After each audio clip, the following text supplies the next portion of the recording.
Hello guys, welcome back to LeetCode. Today let's practice a LeetCode question. Kth symbol in grammar. So we build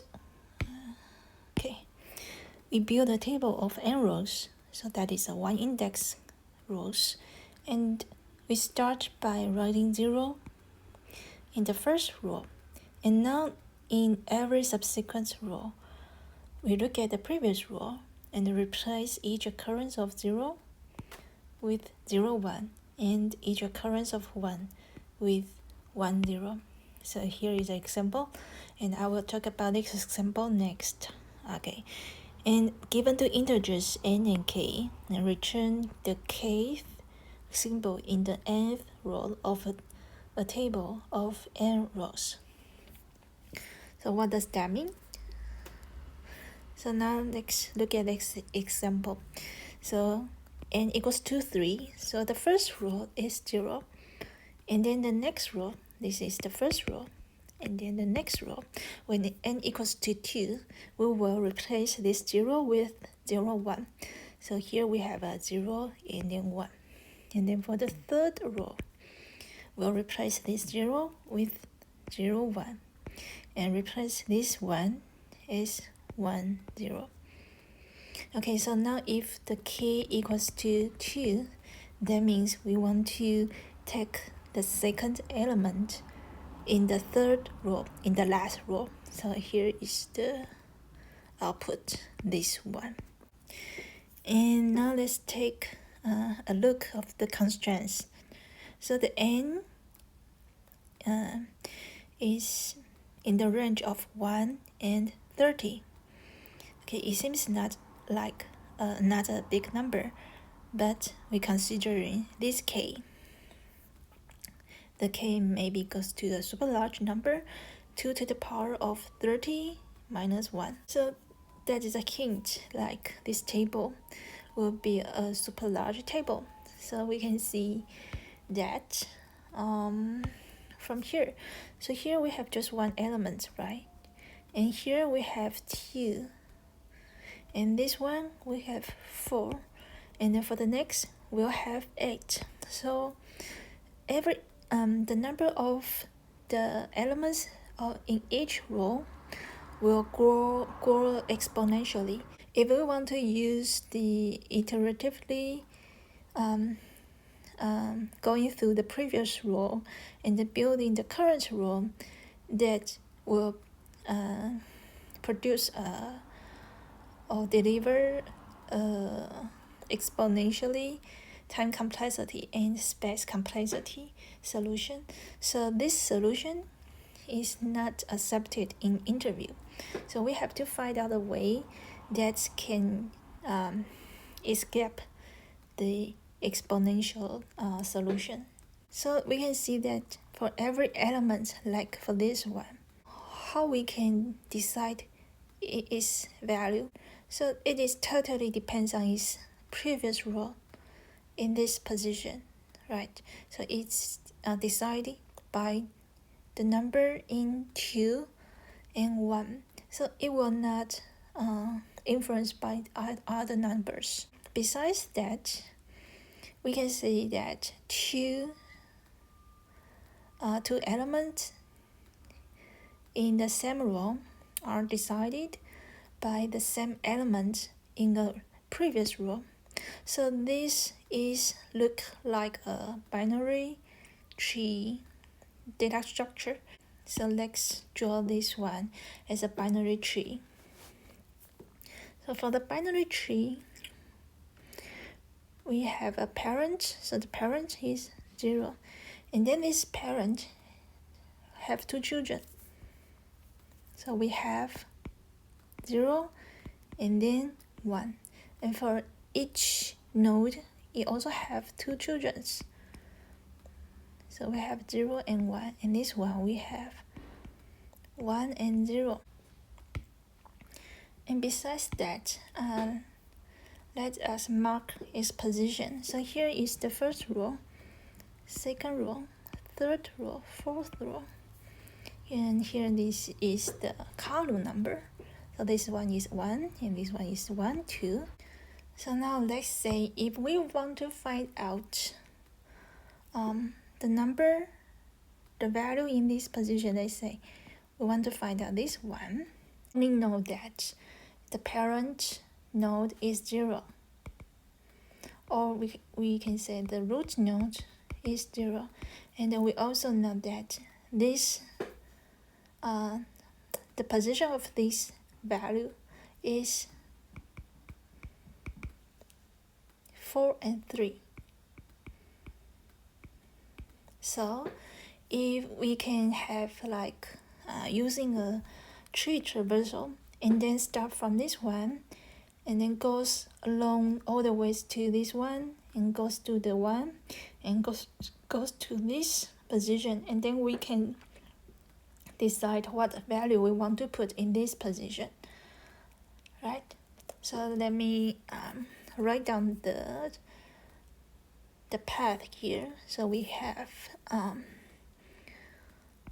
so the first element is 1 and 1, the root, and then that is the value is 1, then goes to the value is 0 and then goes to 0.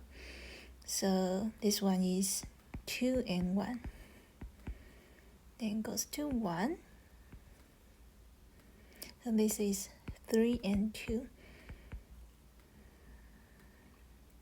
and then goes to 1. So this one is 4 and 3. So here we can see that for each node, if this node is the left children of his parent, like this one, then the number will be the same as its parent.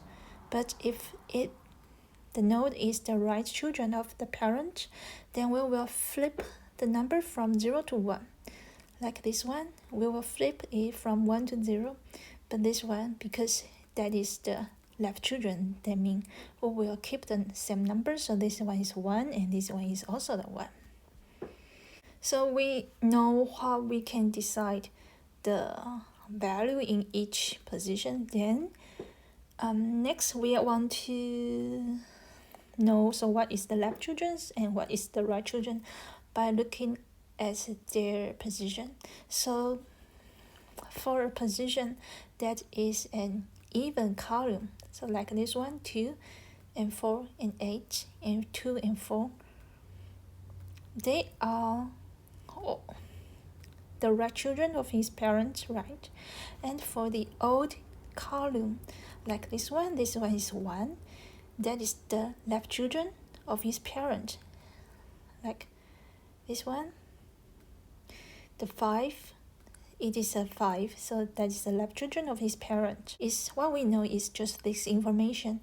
Then we have to figure out how we can go from this one, 4 and 3, and then goes along the way to the root node, and then we can use whether it is a left children or it is a right children to flip or stay as the same as its root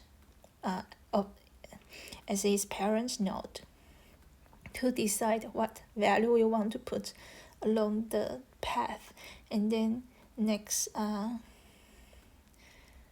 go find out the destination, the value in the destination. Okay, so how do we find out this one is 2 from this 3? So we can see that for every node, this one, we can decide these 2 children, the value of these 2 children, right? And this one also can decide this one, these 2. So if the value or the position of this node, the current position of this node is, let's say, that is a P, then we can see that for this node, the position will be 2P, right? And for this node, the position will be 2P minus 1. So let's check. For this position, if we have this one is 2, the parent node is 2, then the right children will be 4, and then the left children will be 2 multiplied by 2, 4, and then minus 1. Okay, so we have to reverse the direction. So now we know his children's position, and then we want to find out the parents' position. So if the children's position is an even number, then the parent will be just 2p divided by 2, and we can get p. And then if this children is an odd number, let's say it is 2p minus 1, and then we want to get the p, so we will use this number and plus 1 and then divided by 2. So let's check for this one. So this is an odd number, so what we do is we'll plus 1 and then get 4 and then divided by 2, so we'll get 2. Okay, so now we know how to track along the path from a children to the path to the roots. Then we also know what is the rule to decide the value of each children along the path.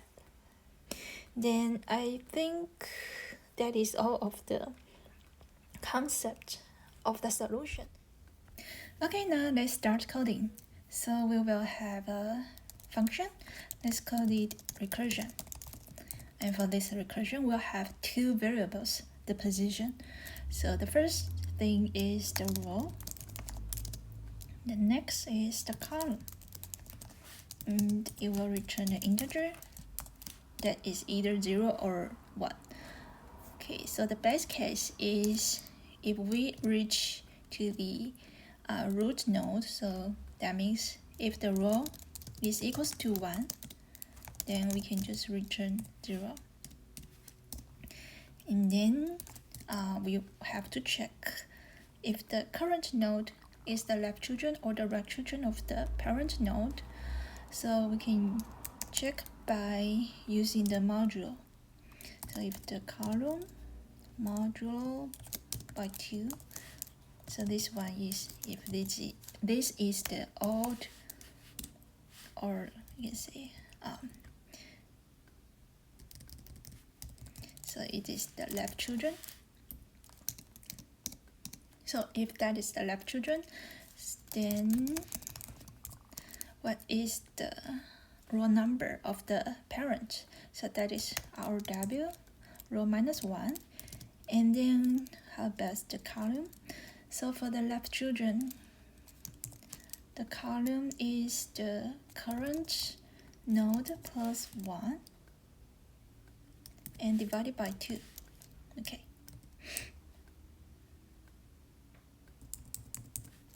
And we will just return the output from this value, from this function, because if that is the left children, that means the value of the left children will stay as the same as the value of the parent.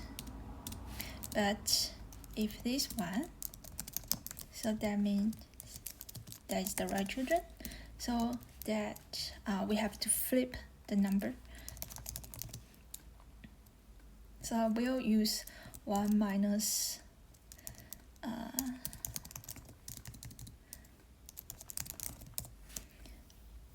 the result from the recursion call. So the parent will lies in row minus 1, and the column, we can just use the column divided by 2.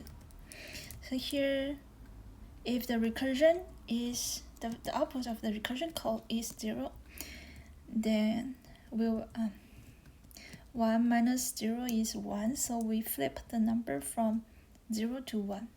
And if the output of the recursion is 1, then we will have 1 minus 1, that is 0.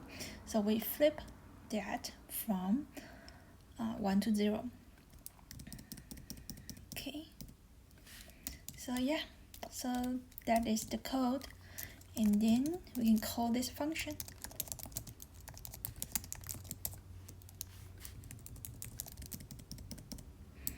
And the row is n and the column is k.